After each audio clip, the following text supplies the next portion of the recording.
Bonjour, aujourd'hui ce dimanche, eh bien je vous propose une vidéo un peu spéciale, je l'ai fait quelques fois déjà sur la chaîne, mais je vous propose de découvrir un colis qui m'a été envoyé par mon ami Mathieu Pinon. Coucou Mathieu. Et Mathieu Pinon, c'est pas n'importe qui. C'est quelqu'un que je connais depuis de nombreuses années et qui m'a fait l'honneur de faire partie de mon équipe rédactionnelle au sein du magazine Animeland. Voilà, et c'est quelqu'un qui, tout seul, ou presque, s'est fait un nom aussi dans des publications de qualité. Parce que oui, maintenant ça existe, des publications de qualité autour du manga, voilà, et du Japon. Et je vous mettrai de toute façon dans la description de la vidéo des liens pour les bouquins qu'il a écrits ou qu'il a coécrits. C'est toujours très intéressant et Mathieu, comme beaucoup de personnes de mon équipe, on a gardé contact bien évidemment et il s'est proposé de m'envoyer des objets qui selon lui traînaient chez lui et prenaient la poussière pour rien. Et j'étais un peu gêné, mais je me suis dit vas-y, envoie, parce que de toute façon, s'il s'agit d'objets de produits dérivés, s'il s'agit de jouets, de figurines ou quoi que ce soit, non seulement je suis toujours preneur, mais c'est toujours mieux effectivement que ça trouve refuge chez moi que, je sais pas, soyons fous, jeter à la poubelle. Enfin, je vois pas Mathieu faire ça, mais voilà. Donc, j'ai là un colis que j'ai reçu cette semaine. Je vous fais cette vidéo un peu à l'arrache. Je pense que de toute façon, elle sera source de nombreuses vidéos pour les jours, les semaines à venir. Parce que bien évidemment, j'ai jeté un coup d'œil dedans. Et je pense que justement, cela justifie totalement l'ouverture du colis et la présentation de ce que cela contient. Donc, je vous propose de l'ouvrir. Bon, en fait, je sais pas par quoi commencer. Donc, il y a différents sachets. On va voir ce qu'il y a dans les sachets. Et comme il y en a 3, ce que je vous propose, c'est qu'on sorte ce qu'il y a dans chacune des poches, les unes après les autres, et en espérant que y ait les objets qui correspondent à ce que j'ai plus ou moins entrevu. Ça va être la surprise. Alors, premier sachet d'ailleurs qui vient du Japon, ou pas, livre Keisei, je sais pas ce que c'est. Là je pense que c'est une figurine issue d'un comics, lequel je serais incapable de vous le dire. C'est peut-être du Todd McFarlane, du McFarlane Toys. Et je ne sais pas si c'est complet, si tout va avec. Mais effectivement, il y a de la poussière et il y a des trucs à rajouter. Ça va demander quand même pas mal de nettoyage. On voit encore les traces des petons de la demoiselle, ce qui permet justement de savoir exactement que c'est bien elle qui tenait sur ce socle.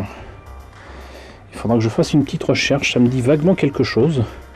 Je suis juste par contre étonné que ce soit aussi mal peint. Alors Kabuki, avec un nom pareil, ça ne peut être que dans un comics. Est-ce que c'est dans X-Men? Est-ce que c'est dans un truc de Marvel ou même carrément du DC Comics? Je ne sais pas, il doit bien y avoir un copyright quelque part. Je ne le vois point. Si, c'est sur la jambe. Alors le copyright est de 2000 et il est écrit juste copyright 2000 David Mack. Alors je ne sais pas. Voilà, donc ça c'était le premier sachet. Alors voilà le deuxième sachet, beaucoup plus conséquent, avec, je le vois d'ici, beaucoup de licences et de figurines différentes. Mais ça devrait vous parler aussi.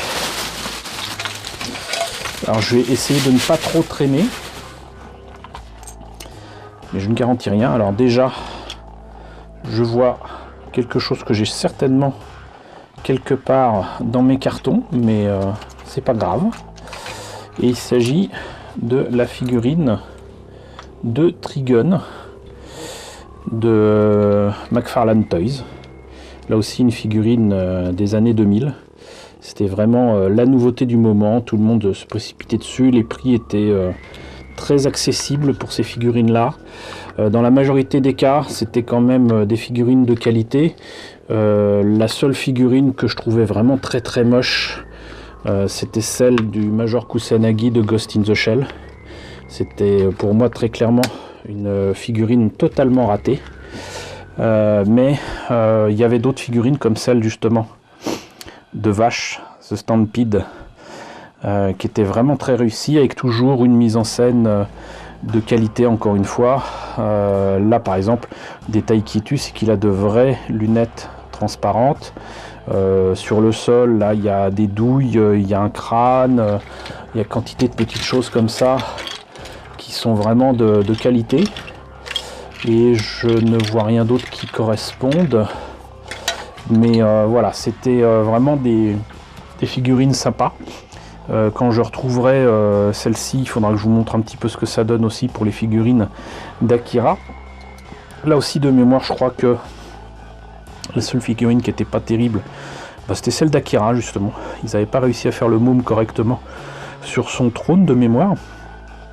Mais voilà, il y avait quand même des trucs vraiment très cool, du Tenchi Muyo, tellement de choses. Donc voilà, ça c'est Vache The Stampede. Puisqu'on en est sur les grandes figurines, on va continuer. Et là, c'est une licence qui est peu connue en France et c'est regrettable. Il s'agit de Giant Robot. Et ça, c'est une figurine, je ne pense pas l'avoir, de Jinrei. Jinrei, qui fait partie des héros de Giant Robot, qui est vraiment une série d'OEV que je vous recommande, qui est vraiment teintée un petit peu comme Metropolis, le film d'animation, qui est teinté un petit peu de rétro-futurisme, et c'est super agréable à voir. Moi en tout cas j'étais assez frustré puisque quand j'étais plus jeune il a fallu attendre parfois des années pour voir la suite des épisodes, mais vous avez l'occasion de voir tout d'un coup d'un seul façon Netflix, donc en plus je crois que le coffret n'est pas très cher chez Dybex, donc précipitez-vous. Ensuite il y a quantité de choses, je vais essayer de faire ça par thème, mais c'est pas évident. Ça par exemple je pense que c'est avec Vache. Il y a du Wakfu, ça je pense que c'est un élément des trucs de Wakfu.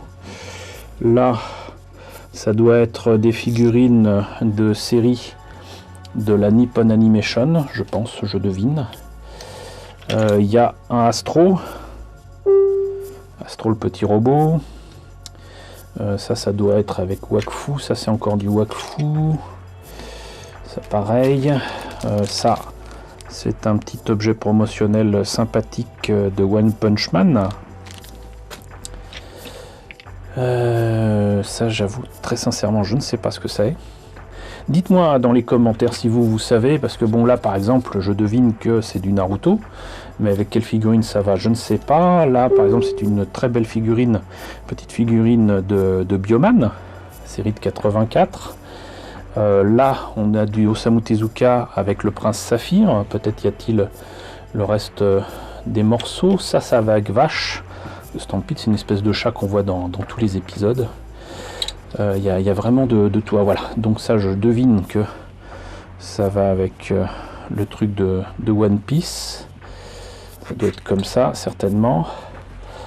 Encore du Osamu Tezuka avec une petite version du du roi Léo. Ça doit être la femme de Léo si je me trompe pas. Ça c'est encore un truc de Vache. Avec les figurines de Todd McFarlane, il y avait quantité de choses qui étaient vendues avec. Là c'est du Keroro, une série qui était issue de petits mangas, de petites histoires.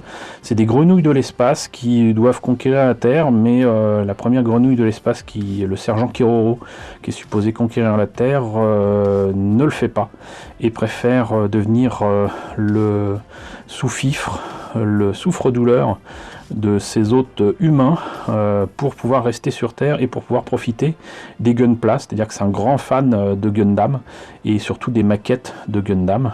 Et du coup ils ont fait non seulement une série, ils ont fait un manga qui était sorti chez Kana je crois, et ils ont fait surtout des maquettes de Keroro. C'est assez amusant. Là on a une figurine du grand-père de Heidi. Là j'ai vraiment l'impression que c'est de la Nippon Animation. Maintenant, comment tout cela va se... Ça c'est encore un morceau de vache de Stampede. Quand je vous dis qu'il y a plein d'options et plein de trucs à rajouter, encore un tout petit Astro. Et ça c'est encore avec certainement la figurine de Prince Saphir. Là c'est les 4 filles du Docteur March je crois. Et comme j'arrive pas de toute façon à voir quels sont les morceaux à mettre ensemble, voyons déjà ce qu'il en est pour cette figurine de Wakfu. Ça tombe bien, en plus celle-là je ne l'avais pas. J'ai d'autres figurines de Wakfu, mais celle-là je ne l'avais pas. Alors si ça se trouve ça va permettre de compléter peut-être les éléments qui font une espèce de robot complémentaire. Là à chaque fois on avait un petit morceau, et ça doit être certainement ces espèces de cercles de téléportation là. Et ça c'est alors je sais plus comment ça s'appelle, ces petits oiseaux dans le monde de Wakfu, mais voilà. Donc ça c'était le deuxième sachet. Dites-moi si vous reconnaissez des personnages, et on va passer au troisième sachet. Allez, on passe au troisième sachet. Ah, bah je vois ici du Dragon Ball, du Keroro, alors encore du Astro. Qu'est-ce que c'est? Ça ressemble à un truc où on met une montre, quelque chose. Astro Boy, Freeway, Watch, donc c'est une montre.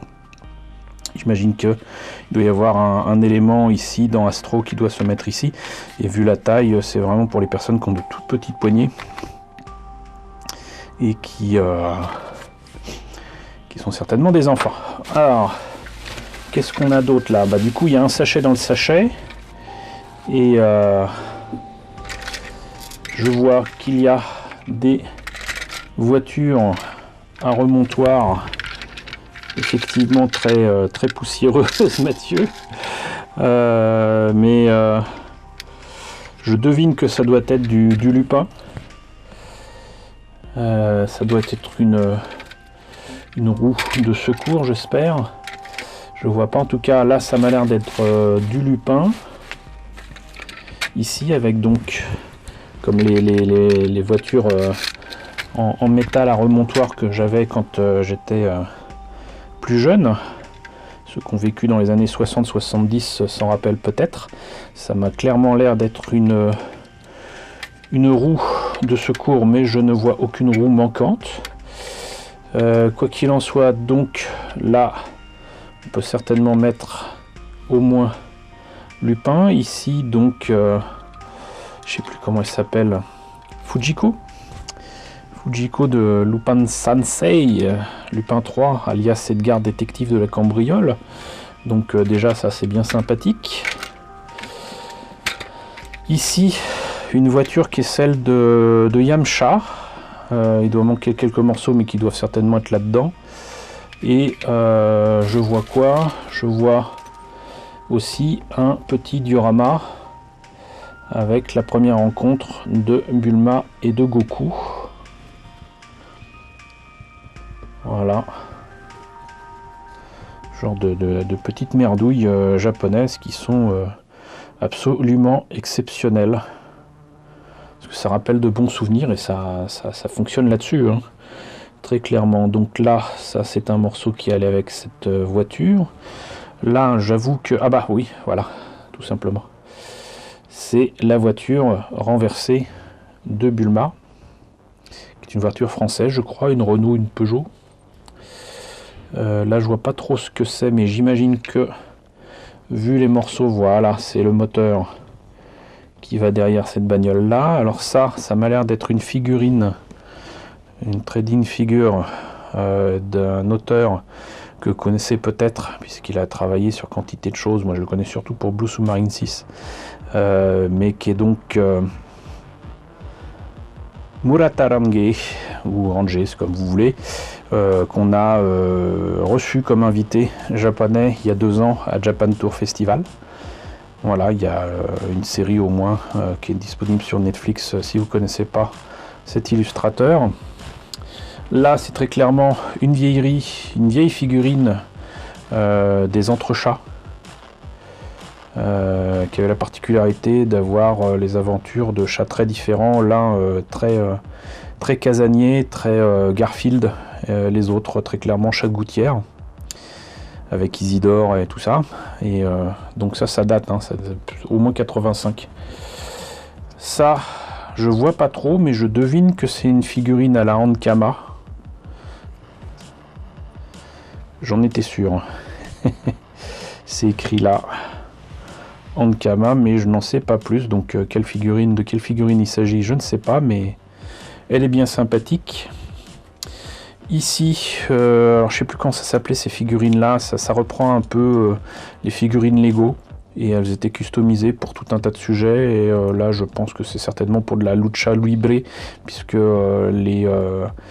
les catcheurs mexicains ont la tendance à être les défenseurs de la foi et des bonnes mœurs, et il y a un catcheur mexicain célèbre comme ça qui a des films où il luttait même contre des vampires, et j'imagine que c'est certainement dans cette... non, bah vous voyez, Mutafukaz, il suffisait que je regarde derrière, donc logiquement c'est aussi du Ankama. 2017 Toy 2017, donc c'est du Mutafukaz, dont on a eu le film qui est passé totalement inaperçu en France, et j'aimerais bien voir ce que ça donne, donc dès que je tombe sur le DVD pour pas trop cher, moi je le prendrai. Donc là il y a différents morceaux qui traînent, j'imagine que ça va très certainement avec la logique de ces véhicules Dragon Ball, avec là le compagnon de... c'est Chaos je crois, qui va avec Tenshin Han. Ça je sais pas trop ce que c'est. Là il y a un cercueil avec Jack Skellington de Nightmare Before Christmas, et le Chaos va avec ce machin là. Pour le reste je sais pas, donc on va les remettre tranquillement là-dedans. On a aussi une tête de Keroro. Et une tête de Keroro qui n'est pas n'importe quoi. C'est que vous connaissez certainement le principe des gashapon, c'est-à-dire des petites primes qui sont livrées dans des boules de plastique. Et vous avez une machine, une vending machine, vous mettez des sous et vous tirez, et vous avez un gashapon qui sort au hasard, et vous ne savez pas ce qu'il y a dans le gashapon.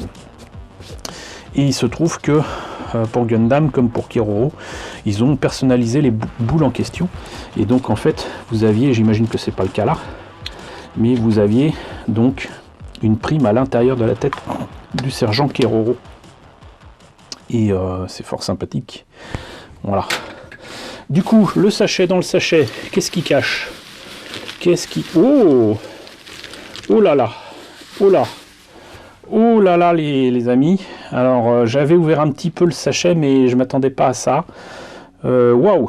Ça c'est l'ami Alex Express qui avait présenté des trading kits d'Akira qu'il avait eu pour pas trop cher sur le net. Donc il s'agit de cette collection là, et encore là j'ai l'impression que c'était la 3e collection, parce qu'il y en a eu plusieurs. Et moi j'en avais eu une partie. Je sais que normalement j'ai la moto de Tetsuo. J'ai le vieux, et même dans ces 2 versions, transparente et opaque. J'ai cet élément là qui va avec Tetsuo transformé. C'est-à-dire que cette version là et cette version là font un diorama complet. J'avais peut-être la moto de Kaneda. Par contre je n'avais clairement pas...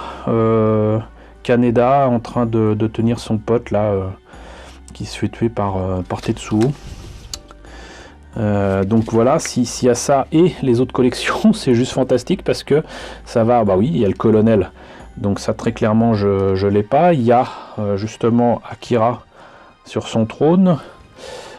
Ici donc le vieux transparent que j'avais déjà. Ici vous avez très clairement plusieurs fois la moto de Kaneda. Alors est-ce la même?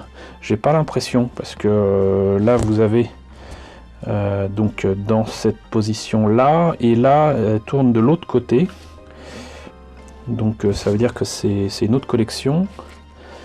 Et vous avez là donc Kaneda avec son arme laser là, ici comme ça, donc ça fait deux Kaneda bike différentes. Là vous avez donc clairement la moto de Tetsuo. J'ai l'impression que ça c'est la même couleur qu'un des morceaux qu'on a trouvé tout à l'heure. Donc on verra. Ouais, regardez-moi ça. Ça c'est un truc à retenir aussi, que vous fassiez des vides-greniers ou quoi. C'est la qualité de la matière, du plastique, la couleur de la peinture qui est placée dessus. Repérez ça, mettez ça dans un coin de votre cerveau et vous ferez des liens entre des formes, des couleurs, et très clairement ça m'a l'air d'être tiré de ça, hein. Donc ça doit être un morceau qui se met par ici, mais donc du coup là on a Kaneda qui est dans une reproduction d'une des couvertures d'Akira, il me semble, quand il est dans les égouts avec Kei. Là ça m'a l'air d'être justement l'ensemble avec le pote qui tente d'arrêter Tetsuo et qui le paye de sa vie, avec très certainement un Kaneda circonspect, on va dire. Là on a Tetsuo avec l'impair volé à Colombo. Enfin voilà, j'ai l'impression qu'entre ça et ce que j'ai déjà, il y a certainement moyen de présenter non pas une collection complète, mais quelque chose d'assez sympa. Est-ce qu'il y a au moins... je pense qu'il y a quand même quelques éléments, avec en plus des trucs que j'avais mis de côté pour vous les présenter, de toute façon. Donc c'est apparemment la collection 3e que j'avais.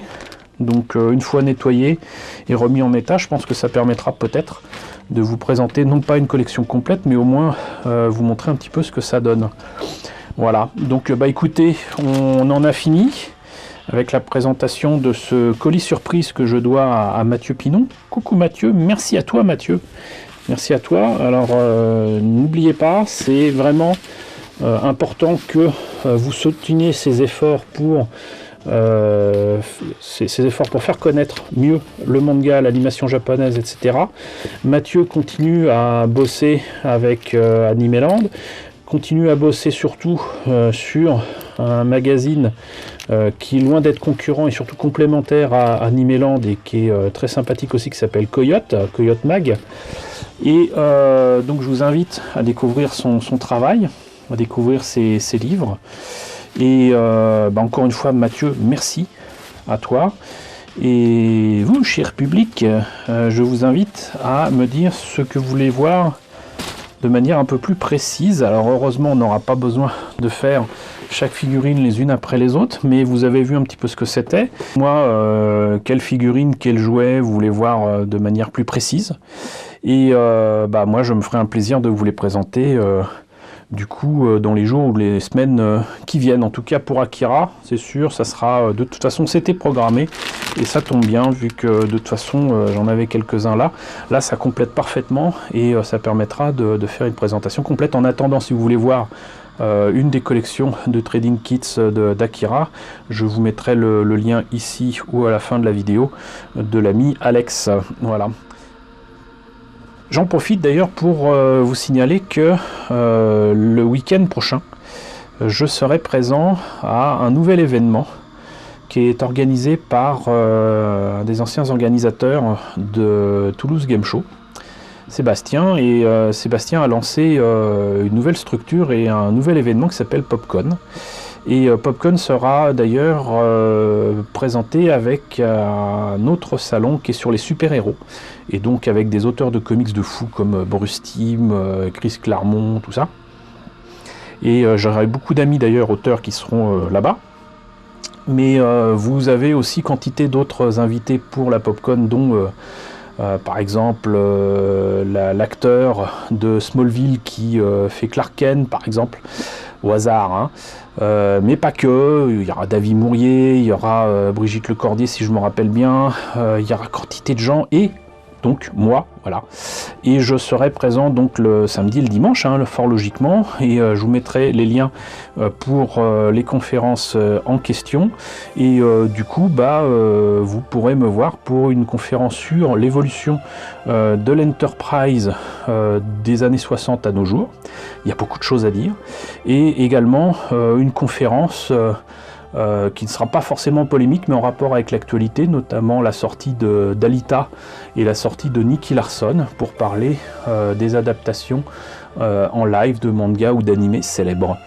Voilà, donc encore une fois, j'espère que cette présentation vous a intéressé.